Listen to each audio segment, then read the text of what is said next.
飞机上的惊悚事件、生死奥妙都在一瞬间。遇到空中接近事件，飞机抖得很厉害，开始急速下降。前面这个他整个人砰，吸到天花板上面。看到外太空的生物 UFO 看过，叭一下跑到我窗户旁边，很兴奋嘛，副驾驶就咚咚咚就跑掉了。别让空姐不开心，这种乘客真的不要命。大妈，她就是一直跟朋友分享说，哦，她觉得很热，然后那个大妈就坐在警署的旁边，然后那个门就砰一声就被打开了，就是要把旅客全部赶下飞机，要重新检查一遍吗？对，重新检查。因为我们之前有遇到一个乘客，他竟然把那个舱门当厕所门打开，他就被罚了100万。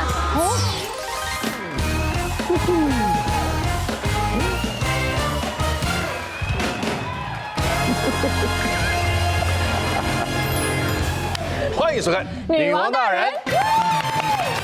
空服员不只是个服务员，他还要身兼多职的，在不同的情况下扮演不同的角色。没错，要拥有身心状态都非常健康强大的人，才有办法胜任这个辛苦不为外人知的工作。是。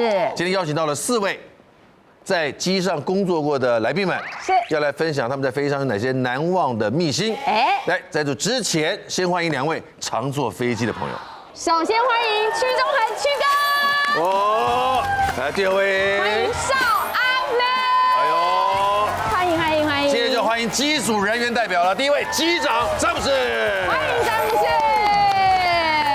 欢迎座舱长，哎呦，座舱长啊，哇，再来是空姐香缇，欢迎香缇，再欢迎空姐嘉熙，嘉熙，统友一起掌声欢迎他们。欢迎，笑起来都好美哦，尹哥欢迎你们，那我们机组人员都就位了啊，是对，但是2位听说常坐飞机，屈中恒我知道他是常坐，演舞台剧的关系嘛，对，四处飞，尤其是内地比较多这样。对，邵安妹常坐飞机啊。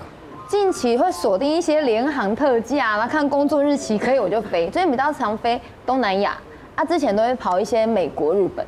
哇，美国要去比较长期耶。那一年我去的时候刚好是恐攻的时候，飞机大特价哦，跟美金也跌的时候，我才那一年去了那么一次，比较负担得起。是，坐飞机如果几十次的话，总那么1、2次难忘。是这个雪花满天飞。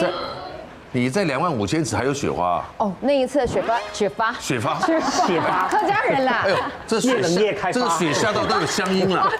客家人乡音跑出来了，雪花有点多。对，为什么呢？那一次我印象很深刻，是飞比较长途的时候，然后那时候我是坐在中间3连座的那种中间那一个位置啊，那个好挤哦，很已经不舒服了。就后来那时候刚看到旁边就来入座，刚好也是个男生，他穿短袖，你看他的头皮上面有一些大块的头皮屑，一片一片的哦，然后身体也是很干，比较像头的癣，因为他是干癣症，对，然后因为飞机上面又比较干燥，他可能无意识的会一直抓。哦，雪花哦，那个雪花，然后他就开始飘过来，这能请？在吃饭的时候，这能请空服员来稍微委婉的提醒吗？这事情可以处理吗？可以，像我们机上那种乘客的卫生习惯百种，所以我们之前有遇到乘客就是偷偷递给我一张纸条，上面就写说他觉得旁边的乘客一直在咳嗽，他都不戴口罩，感觉有疾病会传染给他，请我们帮他换位置。这时候我们后面有空位，我们就会帮乘客移到比较宽敞的地方，因为乘客搭飞机除了保持他的保障他的安全，他们乘机的体验我们也很重视。可是如果满机怎么办呢？满机的话。可能像那个头皮屑问题，我们可能可以提供他口罩啊，或是可是送餐来的时候，对啊，吃饭的时候好煎熬哦。那我们可能再帮他换一份。提供浴帽会不会很不礼貌？你戴一下，你戴。对啊，可是还有手，那就袖套一起了。对，他真的。空服员过去说：“先生，你要戴一下浴帽吗？”你觉得他怎么想的？你觉得？像我们之前遇到一个乘客，像我们在乘客坐好的时候，连经济舱的乘客，我们也会一个一个发热毛巾，就是那个 Oshimori。有些乘客就是拿来擦手就还给我们，有些乘客会拿来搓脚，原本白色的毛巾还给我们是灰色的。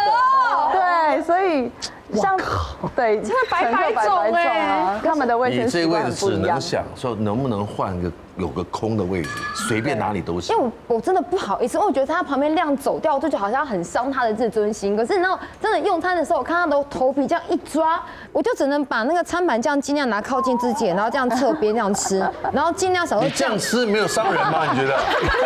可是总比在他面前换位置好一点。我拿着餐盘拖的在这里，这样子吃。他坐旁边怎么怕我抢啊？你怕我吃不够抢你的？而且我不是要把那个飞机上不都打开吗？我叫他开始抓头皮，我开一个个先把它盖起来，盖起来，盖起来。这蛮明显的哎。可是我已经没有办法，我又不好意思换位置，自己没有意识到哈。他就无意识了耶。这样子尴尬，换位置比较好。说实在话，我很好奇呢，那我每次吃不饱的时候，吃不饱的时候，飞机餐能不能多要啊？可以，我们飞机上有时候都会有多的，或是还有一些饼干啊，一些那可以坚果在一开始线上 check in 的时候，可以先备注说我可以多要一份吗？可以有这个服务，就是你在搭机前，你看，你可以订特别餐。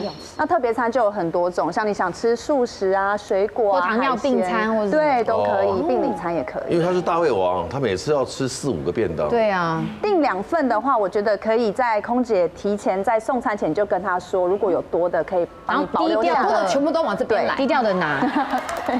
都往那儿送。对，你要不要先吃饱再上机啊？而且我飞很远啊，而且我记得以前飞美国的时候还可以有那个泡面哎，这个也要现在也要低调。我应该没有看过坐飞机说现在目前开始供餐了，然后叭送，然后从供餐那刻开始一直吃到下飞机，应该很少见。一套一套来，一套一套来。没有，我都叫旁边朋友帮我要。因为我要到不好意思，像那个餐包也是说你帮我多要2片，他们不会自己拿，我不好意思，我刚刚已经要了2轮了。这怎么会？你自己带食物上来，都吃去哪里？对呀，真是看，真是看。要不要考虑自己带一个富胖达的包包上来？那个保温一打袋开就开始吃到那下飞机。机场买东西很贵啊，因为你又不能在外面带进可是我跟你去。讲啊，机场买东西要买那种速食的啦，比如说什么麦当劳啊、肯德基啊，那个就全省一样的价钱，一样的价钱机场也是一样的价钱。但我觉得刚刚那位机长的建议，我觉得很好。他背的是那种Foodpanda方形的，拉链是这样拉下来的那种。我觉得这个很好。保温可以哦，就拍个影片好了。对，这保温很嗨。来，中航，你呢？最难忘的事情？哎呀，我这个其实是有点真的是生死一瞬间了。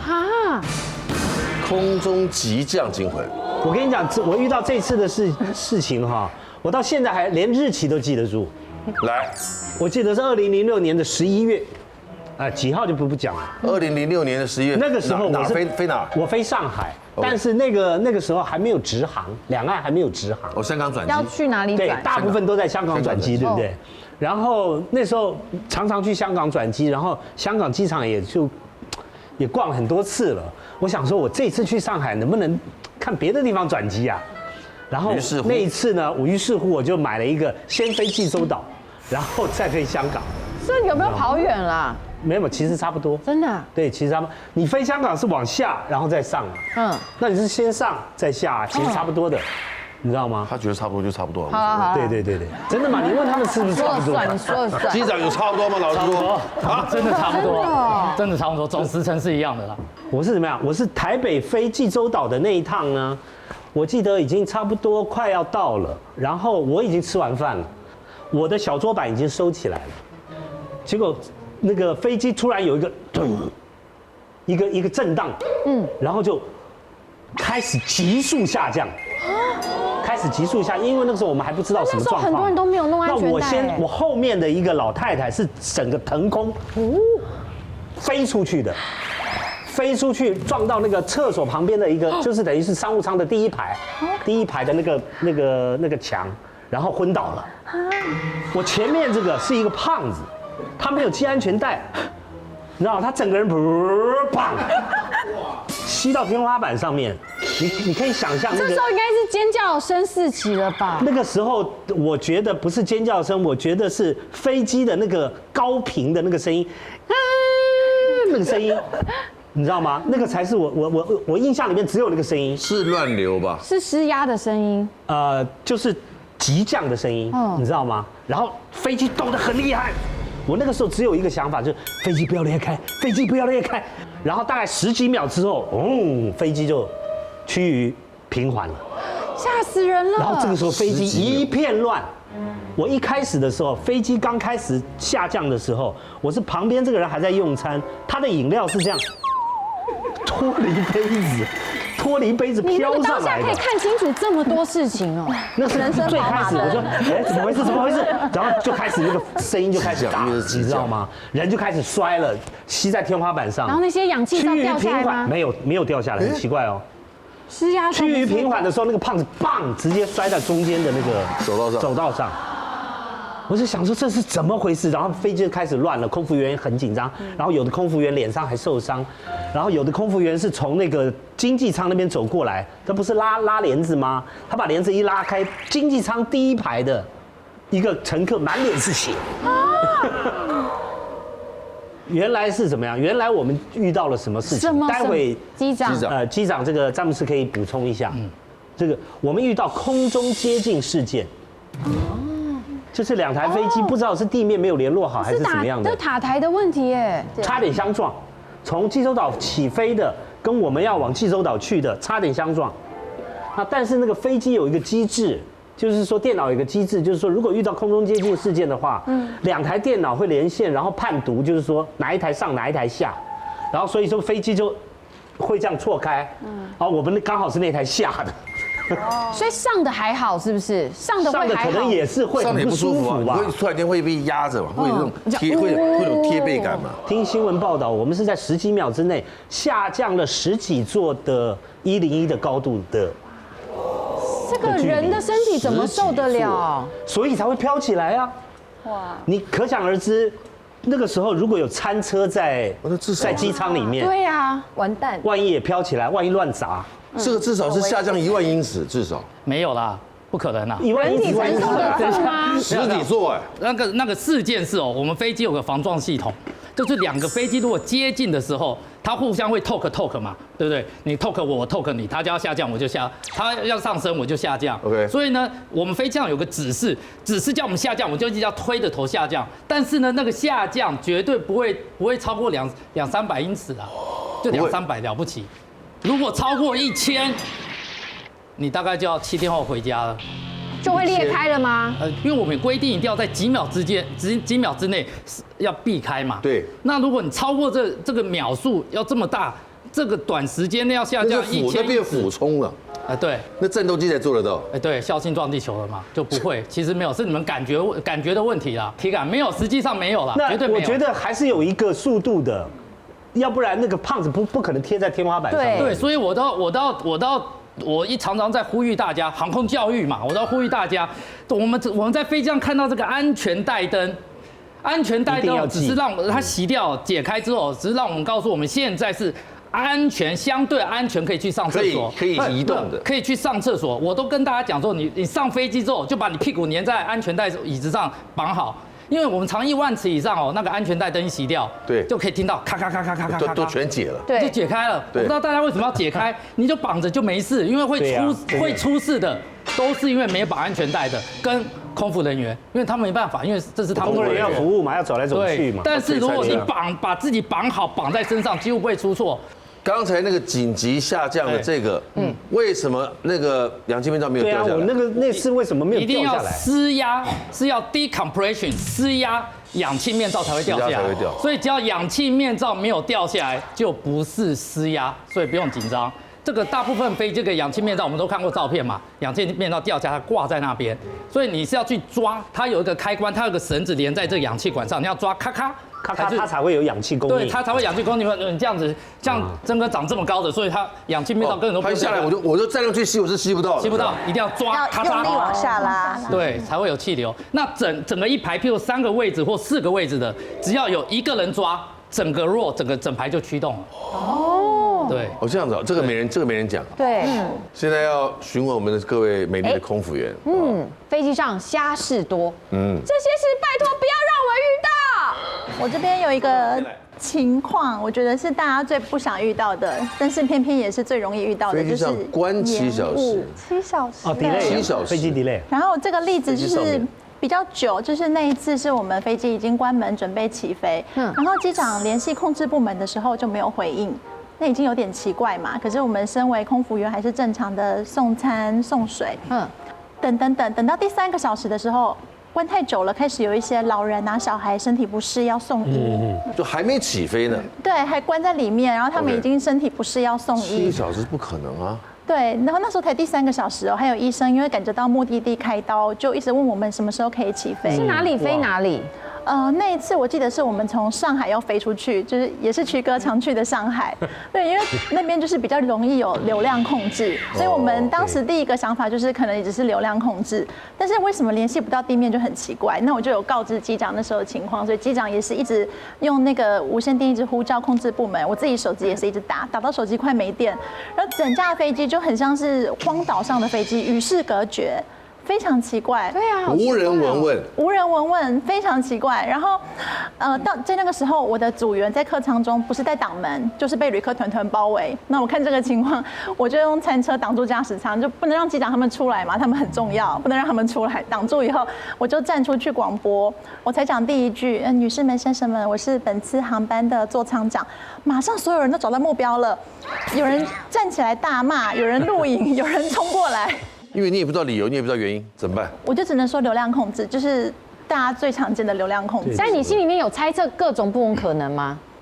就是人为的，绝对不是因为天气，因为天气什么的，按照我们的经验都是可以正常对啊，下课。台风外围都可以飞的，不要说什么了。到第7个小时的时候，终于外面有人敲门了，我们就开门，然后地面的那个地勤人员上来，我才知道说，因为当天地面的控制部门罢工。整个办公室只有1个人，他电话根本接不完，他根本忙不过来，超惨哎。对，然后那个地勤人员还跟我说：“姐，你帮忙跟旅客解释一下。”我说：“我现在已经信用破产了，你去跟他们解释。”信用破产了7个小时，这可以记一辈子啊！7个小时，这个到时候航空公司是不是也要有一些合理的赔偿，当然或是？对，可能地面的人员就是会给旅客一些补偿，那对我们当然就是没有什么补偿啊，我们没有被投诉就很好了。那7小时后真的有顺利飞出去吗？重点就是还真的有顺利飞。通常这种延误啊，不管是机务的问题，就是飞机坏掉啊，天气不好啊，如果机长广播，他们至少可以安抚大部分乘客。有机长讲话有，那你应该讲话。我就广播跟大家讲，就给你们1次机会，5分钟让你们考虑。我1次机会开1次舱门让你们下去，现在要下飞机，现在就决定。我开这一舱门让你们下去，退票。你讲话语气很像电影里面的恐怖分子，那你要下不下啊？对不对？不是，有时候这个受教。原来你不是只有长得像恐怖分子。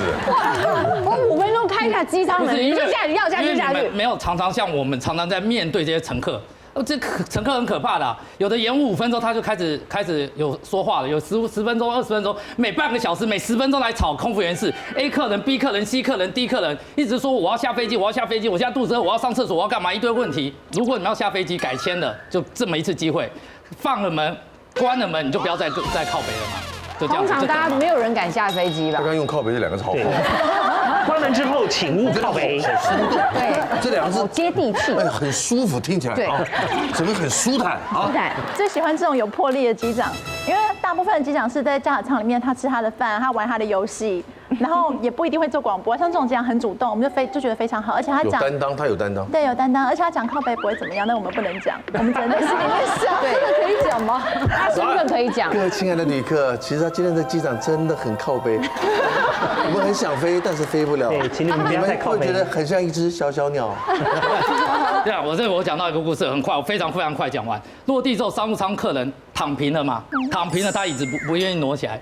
我们规定，只要客人走了，跟那个商务舱客人走了，经济舱客人才能走。就他躺在那边不走，座舱长跟我讲，我二话不说出驾舱门，踢他旁边，踢他座位，哎，给他。空姐最恨这种人，拳击遭殃，害人害己。大妈，她就是一直跟朋友分享说，哦，她觉得很热，然后那个大妈就坐在给座的旁边，然后那个门就砰一声就被打开了，就是要把旅客全部赶下飞机，要重新检查一遍吗？对，重新检查。因为我们之前有遇到一个乘客，他竟然把那个舱门当厕所门打开，他就被罚了100万。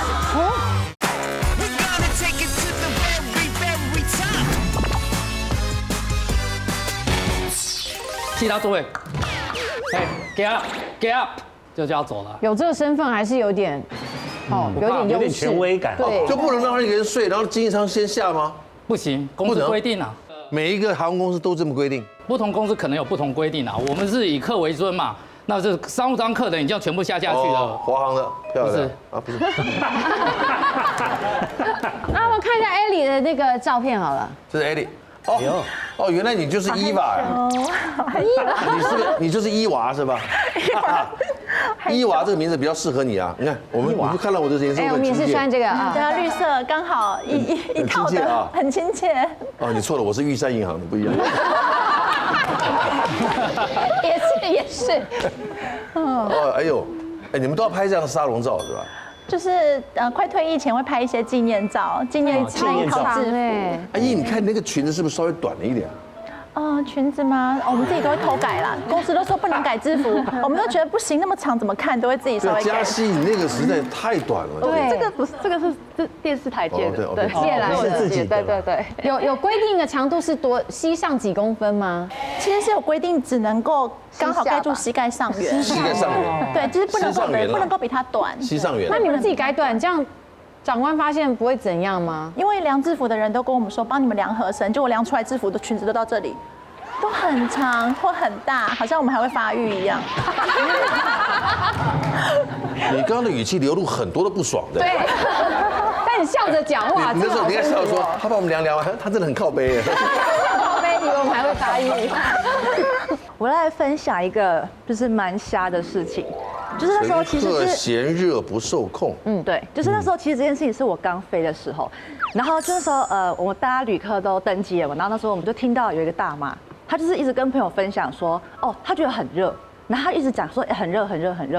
然后我们大家就已经准备好，准备飞机要起飞了。然后那个大妈就坐在紧急出口旁边，然后那个门就砰一声就被打开了。因为这很麻烦，因为紧急出口打开的话，我们必须就是要把旅客全部赶下飞机，要重新检查一遍吗？对，重新检查，然后关完之后，然后我们才可以重新登机。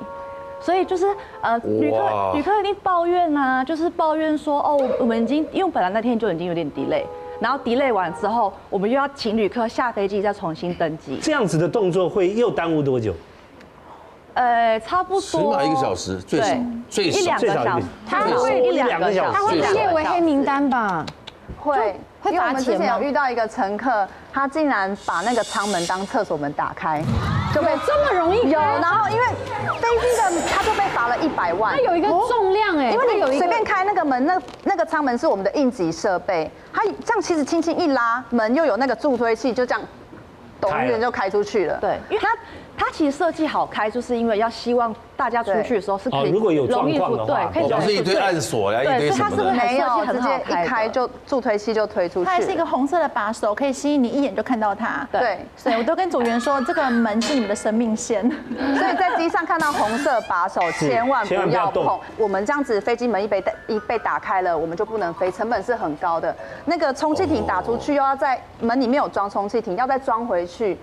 那成本充气的也出去了。一旦那个紧急门开出，你们一起下去了，是不是？对，所以我们都告诉乘客，在飞机上，就说你说那个红色的把手，千万不要去碰它。坐在紧急出口旁边，我们也会跟他讲说，飞遇到紧急状况或是空服员指示，你千万不要去碰这个门，有可能会受罚。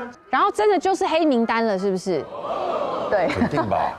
那等于跟恐怖分子没两样。对，好可怕。因为你不知道他的意图是什么，为什么你要在这时候去开那个门？对啊。讲明确一点啊，飞机是国土的延伸啊，所以应该是看你的搭飞机航空公司的注册国。如果你搭到沙烏地阿拉伯航空公司这种的，你把那个门打开啊，你可能手要被剁掉了。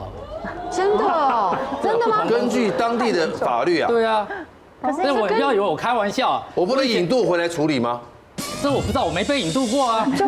但是因为我在沙烏地阿拉伯飞过啊，我住过利雅得。我那时候在阿拉伯的时候，假日有公开刑场，是可以去看人家剁手、剁脚、剁头的。那女生还有剁头的？对啊，女生如果犯的那个不检点的事情，对不对？是真的是推一个笼子关在里面，现场观众发石头丢他对啊，所以曲哥你不要坐沙烏地阿拉伯航空，就给人家乱开门啊。不会变这样子，不会。他还没那么活泼了，还好。说实在的，我刚刚在考虑是那个大妈自己觉得热，还是你的温度真的调得太高？因为登机的时候空调不会开到真的是对啊，那个很多，就是起飞之前，对通常有的时候是送风啊。对，不然可能到就是你会稍微比较，它要引擎发动了之后才会比较凉，尤其是有 delay 的时候，而且大妈可能年纪刚好已经在一个更年期，有可能会突然热潮红，有可能。更年期，大妈更年期。对啊，有可能。嘉熙飞了几年？我是疫情受灾户，所以我其实飞没有很长，我飞2年而已。哦，飞着就全球疫情了，对吧？对，你就在家休2年了。嗯，对，算是。那现在做什么呢？我现在是做模特儿，很适合。做车模。这个航空公司没看过，这是什么？我们是国外的吧？厦门航空。哦，厦门航空。对，在大陆。哦，漂亮哎。 OK 啊，很亮眼啊。是小白鹿，我们都说自己是小白鹿。你有小白鹿，你有明星梦吧？我想。没有，我原本是想要做空服的，是因为疫情，所以就原本想说回来兼职，结果兼一兼之后想说，哎，还不错，就变正职。哦，那就未来还会想要继续当空服员吗？未来。可是我觉得空服好累哦，真的很累，身体也很容易坏掉。他都比较好，他摆 pose。他看起来就是好逸恶劳的样子。空服员真的辛苦。嘉熙才飞2年，来香缇你难忘的事情。我这边有一个难忘的事要跟大家分享，厕所奇遇记。讲些能播的好不好？可以。讲些能播的，讲些不能播的。来，你先走啊。每一个乘客的卫生习惯不一样，刚刚有提到。那如果是日本人，他们上完厕所会把你厕所打扫得干干净净，好像没用过一样。对，还很香，很舒服。那印度乘客的卫生习惯就比较不好。有一次，有一位印度大哥使用完厕所，我们就进去要打扫，发现洗手槽里面有他大便在那边，也不知道他怎么上去的。之前也是有一个航班，有一个客人匪夷所思，对他走来后面，问我们厕所在哪里，我就只说啊，厕所在这边。他没有把门推开哦，他直接在门口就解放了，那真来不及阻止他。天哪！机长空中大惊奇，目睹优福这样做。你有没有在哪一个空中看到外太空的生物 ？UFO 看过，晚上哦是从北海道新千岁机场飞东京，叭一下跑到我那个窗户旁边，很兴奋嘛，副驾驶就咚咚咚就跑掉了。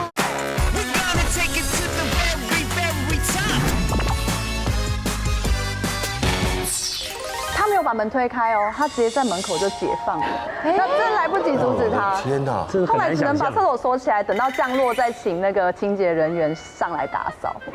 他没有打门，他没有进到厕所里面。对啊，他在门外是吧？对。哇！碰到那种很恐怖的厕所，我们真的没有那个胆量去扫了，我们就是锁闭，然后跟旅客说故障，这边不要用。对，之后再解决。对，之后等地面的清洁人员再解决它。这哇，香缇，这是你的照片啊？哦，对，这是我在外商航空公司服务的照片。你穿的那是但我们就蓑衣吗？留一点这个，还是看得出来。哦，那是马赛克是吧？对，留一点我以为他是神秘感。蓑衣嘞，留一点神秘感。这是我在机上服勤的照片，在送餐的时候。辛苦你们了。所以最后面应该就是詹姆士了。你飞了起码20年。27年。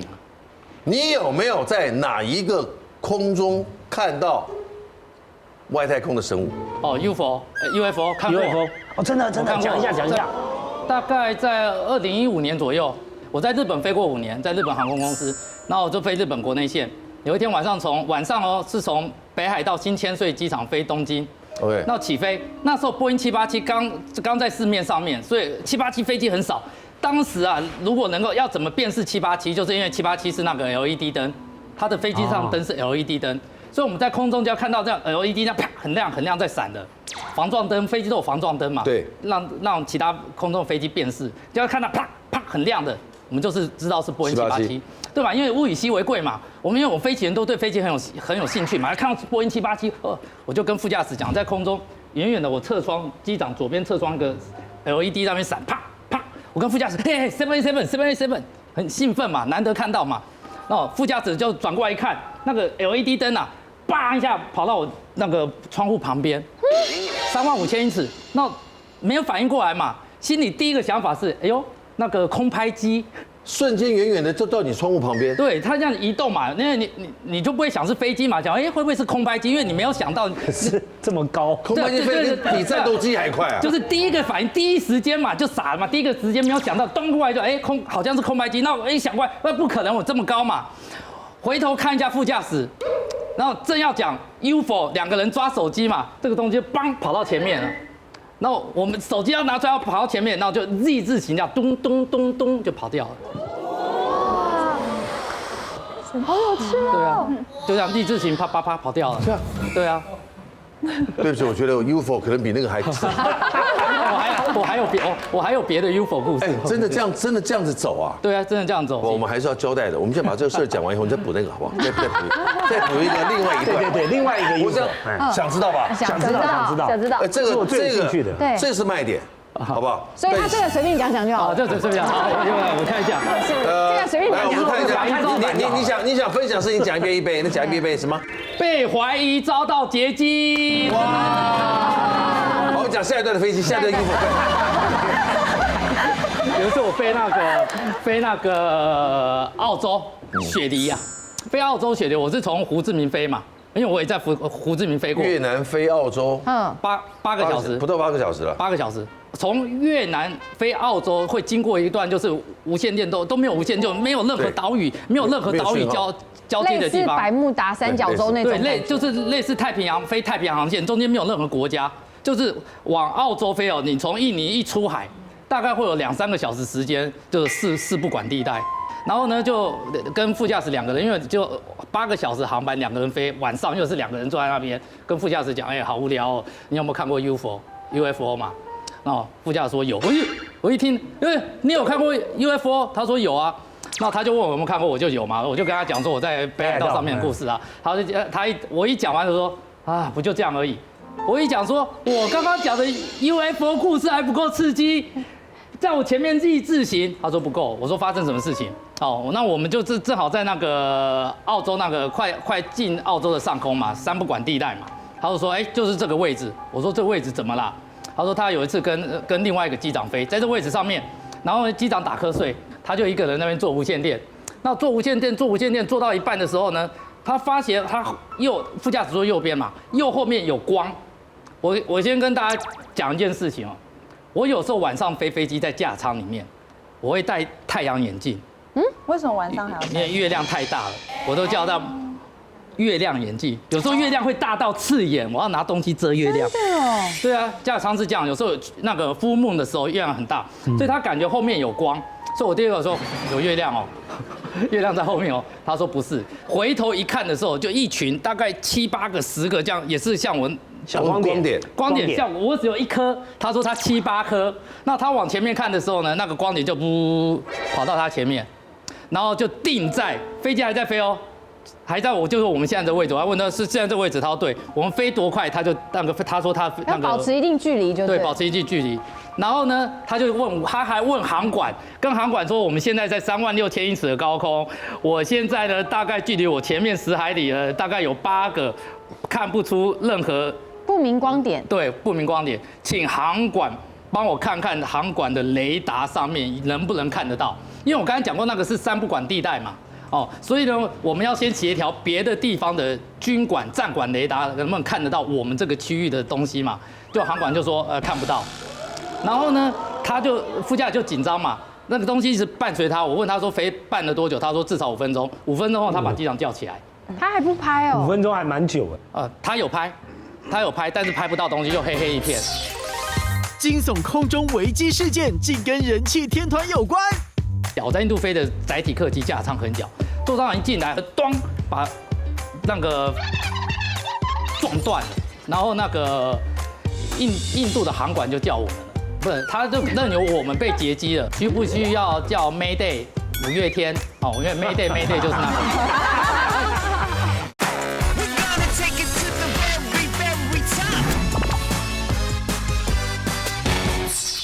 他有拍，但是拍不到东西，就黑一片。拍可能那个像素要很好才这么在低光源拍得到。架舱电灯打开，你看不到外面，看不到。关起来，外面一点小光源很难拍。把机长叫起来，机长一起来，2个人吓一跳。然后呢，大概过了3分钟左右，航管又问他们：这个你们刚刚讲的这个不明飞行物体，现在还在你们前面吗？他说对，还在10海里，没走，到现在5分多钟了，还在前面。讲完这句话，那不明飞行物腿又回到他刚刚那右后方，又回到右后方，然后他又在右后方绊了大概2-3分钟，就失踪了，消失了。好奇妙哦。对啊，这个不是你那个劫机的故事对不对？不是。哦，是讲劫机啊，讲劫机。对啊，制作人不要乱剪啊，不要剪到最后变成外星的劫机我啊。要剪好。那我以前在印度飞，我飞过很多地方，可能那个曾哥不知道，曲哥也不知道，我飞了非常多地方，飞了6个国家，我在不同国家当外籍机长。我在印度飞了1年。那我在印度那一年呢？你知道印度啊跟巴基斯坦常年在交火，对，常年到现在还在打嘛。对，那只是说今年呢打的比较少，明年打的比较多，多与少的问题而已啦。哦，那我有一年在印度飞的那一年，我有一次呢就是在印度巴基亚边界飞，哦，边界飞要飞回印度内地一个小机场，不就是你们没听过的，不是孟买也不是德里这种机场了。哦，然后呢飞在空中。座舱长都会进来，有时候要送餐啊，或者要问一下下降啊，问天气，座舱长都会进来嘛。哦，那我驾舱很小，我在印度飞的载体客机驾舱很小，座舱长一进来很兴奋，看到外籍机师嘛，聊天，他一进驾舱，邦头一低，座舱长很高，170几公分，咚，把那个飞机上面的那个仪表板一个东西一个开关撞断了，撞掉，那个他一撞，看他自己叫声啊。那我那个一个小开关掉在我们中控台上，我跟副驾驶2个捡起来，还在想这是什么东西的时候，无线电就传来滴滴滴滴滴滴滴滴滴滴滴滴滴滴滴滴很尖锐的叫声。哦，那我大概心里就有数了。然后那个印度的航管就叫我们了，说我们飞机有遇到什么状况吗？哦，有什么 emergency 吗？需不需要叫 Mayday？5月天，哦，因为 Mayday 就是那个，要不要叫一下？蛮幽默的，对，幽默。他在讲笑话，你要小心哦。他刚铺陈了一下，我先跟大家科普一下哦，飞机坠机，大家要去搜救队啊这些东西要去搜索飞机，它是要搜索什么？是因为我们飞机黑盒子，对，但是黑盒子里面是因为有一个东西叫做 ELT Emergency Locator Transmitter， 就是紧急位置发射器。OK， 对，它是因为飞机叫坠机，然后这个东西呢，因为机力啊震动大，当然它就启动了嘛，它启动它就发生信号，所以最近我们可以很明确的搜索到位置。好，那这个东西的开关在我们驾舱里面，这东西啊开关就三个位置，一个是 off 关，一个是开一个关，一个就是预位就自动位。就是自动位，就是反正你坠机砰或者重落地，有的飞权重落地很重，砰也会把这东西启动。一般都是在预位置嘛。我们不会去打开，打开就在测试的时候才会打开。测试有很严格的规定，每个小时的前3分钟才能测试，不然的话你一开，人家以为你遇险了。对，人家会搜救会出来。可是他那个座舱长一来，砰一下把那个开关撞断，他撞断之后撞在 on 的位置，启动了。就一启动，而且那个时候正好是印巴他们交火很严重的时候，哇，太敏感了，很敏感嘛。那我们等于被击落了，你们的飞机不是，他就任由我们被劫机了，所以航管就一直问我们飞机有没有问题，有没有问题，我们就一直跟他讲没事，这什么事情都没有。还是你现在不方便？对，就类似这样子。有什么不能说的话？就是类似这样子嘛。那但是我们飞机上，我们在旁边。对。那我们飞机上都是外国人。没有印度人，没办法跟他没办法跟航管讲同样的语言嘛。可是不是都会配一个当地的机组人员吗？没有啊，都没有。没有，我经常很多时候飞都是2个老外就飞了。大部分用英文沟通。可是空服员里面机组人员也会有当地的吧？应该有吧？看公司规定，看公司规定。英文是共同语言，一般都是英文广播，除非。有些真的很特殊的航线，比方说什么像泰国啊，可能会有太极的空服员，这一些偶尔会配，但不一定，对，不一定都有。对。好，然后呢，反正我们就这样子哦，一路就落地了。那落地之后呢，本来我们应该是都有空桥嘛，对不对？停到停机位，那廊桥会转靠街上嘛。一落地之后呢，一脱离跑道。航管就跟我们讲说，哦，你现在那个停机位现在被占据了，那你等一下，我们就在那边等20-30分钟，就很奇怪。然后呢，好，那最后就说好有停机位了啊，沿着什么滑行道 Alpha Bravo Charlie 6怎么这样滑，滑一滑到一个像货机的停机坪，很空旷这样。我想说，我们的客机从来没有到过这个地方嘛，荷枪实弹的飞机一停下来，警车印度的震爆车、防爆警察什么车全部都过来了。我们发动机熄了嘛，他也不让我们开舱门，他就等那个震爆部队来。我们把那个云梯车推过来之后，震爆警察爬上来，我们才开门。是开了门之后呢，他还很紧张，会不会发生什么事？我们就跟他拿这个，就跟他解释这个东西坏掉，这个东西坏掉，周厂长的头这边破皮，不肯。有解释清楚了吗？对，有解释清楚。周厂长应该觉得很愧疚吧？啊，那也没办法。愧疚。那你们长太高也是一种罪。为什么你们要把你们的快乐建筑在我的痛苦上面呢？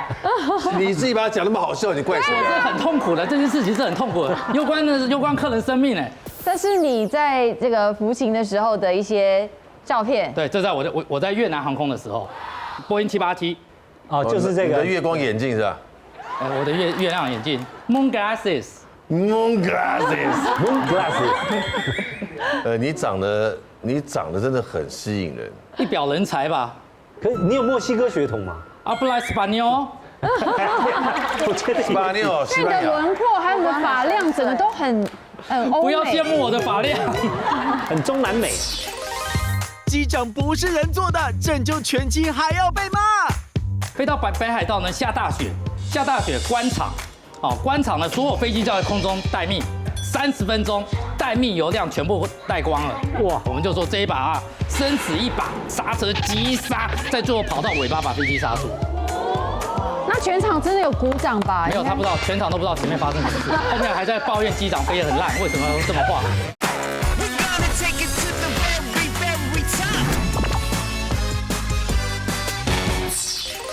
那你的轮廓还有你的发量，整个都很欧美。不要羡慕我的发量，很中南美。对。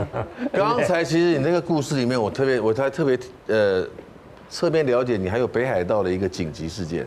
因为我刚刚讲过我在日本飞过嘛，日本飞北海道1年大概有4个月下大雪，对，所以我在日本飞那个下大雪机场司空见惯了，所以很有经验，老司机了，你知道吗？有一天我们就飞北海道，飞到北海道呢下大雪关场，关场呢所有飞机就在空中待命，然后呢这个时候呢要么就是等天气好开场，但不会有飞行员一关场就走，那回去公司一定会处分嘛，因为你损失整个客人，损失油量什么，所以我们都会带备用油量。能在空中待多久？30分钟，法规规定至少带30分钟。安全存量30分钟也不够啊。可以让你落地嘛，你不够你就要走嘛。我们都有备降场，然后还有多一段可以到备降场的油量。那多30分钟，所以我们在空中后待命到20几分钟的时候，已经跟副驾驶讲，好啦，不行啦。尽人事听天命啊，给公司一个交代嘛，快30分钟了，要回头了嘛。没想到前面的飞机开始放了，就天气好了嘛，然后可能机场那个除雪车，冬天有下大雪，机场会有时候跑到关闭会机场除雪，好了开始放前面飞机嘛。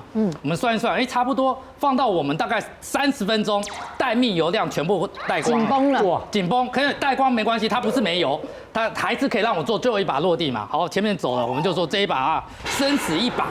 因为我没有再多的油嘛，就开玩笑跟副驾驶讲就这一把一把定输赢了哦。然后呢就进场嘛，进场飞机到放警翼 ，flap 警翼，所以你坐在那个窗户旁边可以看到那个机翼在动。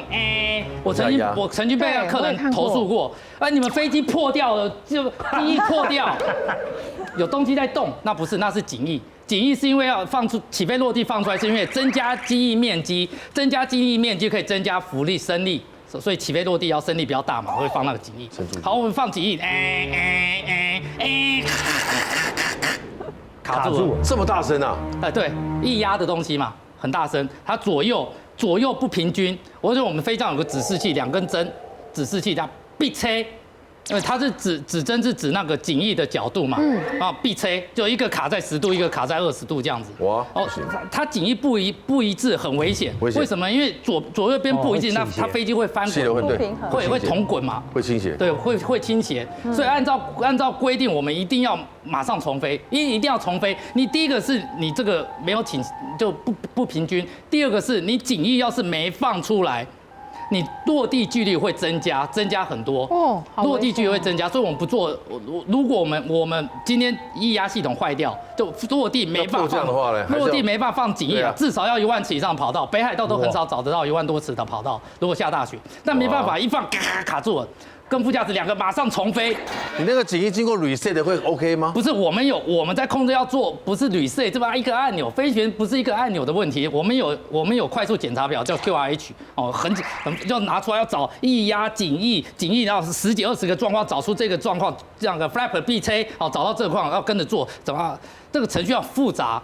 一般我们至少有10分钟以上做完这个程序，但是我没那么多时间。对。然后呢，我就看啊，动不了，没办法，靠，只能这样子，不能再做了，因为没油了嘛，对不对？然后呢，因为我刚才讲过，紧液没有放出来，落地距离会增加。对。哦，那我那时候飞的是737的飞机，737飞机现在应该摆在博物馆的飞机，很老旧飞机，我们要自己去算，譬如说现在重量是多少，现在油量多少，现在紧液卡在10度20度，然后外界温度压力要去算，我们现在跑到落地距离，然后看现在风向，然后现在积雪程度，还算出我现在落地距离够不够嘛？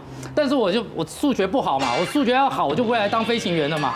空中这样算不出来。不用数学很好吗？不用，一出一张嘴就行。叫副驾驶算，副驾驶也不知道，副驾驶也算不出来2个人啊。那叫座舱长进来算吗？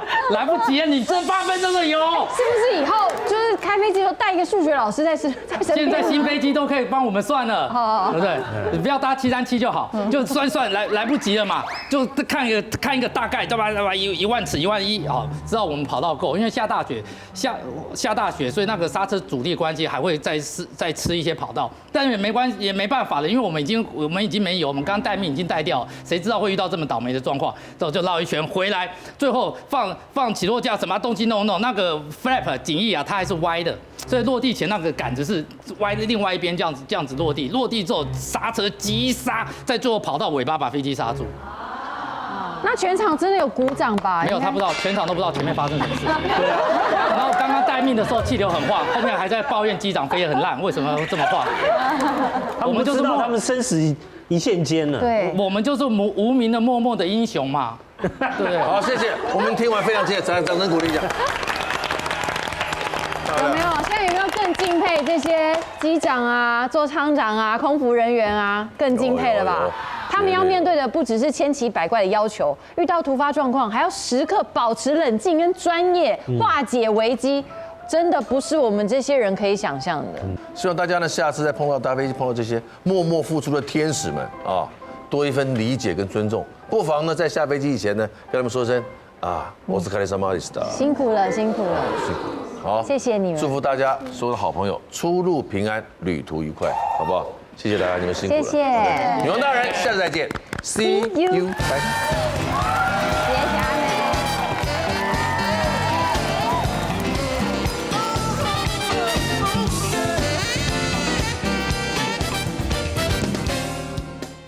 快订阅未来中文台 YouTube 频道，开启小铃铛就可以看到最新的女王大人哦。